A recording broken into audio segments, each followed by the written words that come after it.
کہ میرا دل نہیں چاہتا لیکن پتہ نہیں کیوں میں آپ کو ویزا دے رہا ہوں, اور انہوں نے سٹیمپ لگا کے مجھے دیا. تو میں نے کہا کہ پھر, تو کہنے لگے اب آپ کی مٹھائی بنتی ہے. میں نے کہا نہیں مٹھائی نہیں, ہمارے لیے دعا کریں اور ہماری اس نشریات کے لیے کہ اللہ تعالیٰ اسی مقبولیت کے ساتھ عوام تک پہنچائے جس سے لوگوں کی خیر اور بھلائی ہو.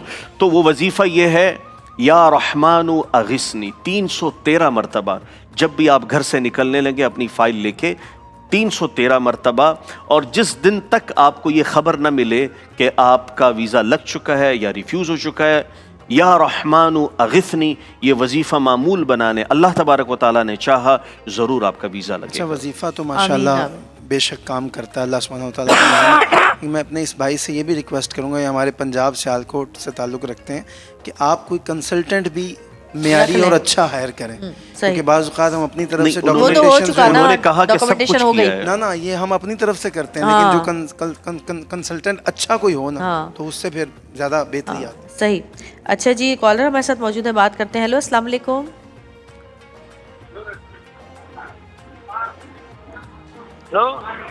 ہیلو جی بھائی, کون بات کر رہے ہیں؟ السلام علیکم, عباس بات کر رہا ہوں کراچی سے.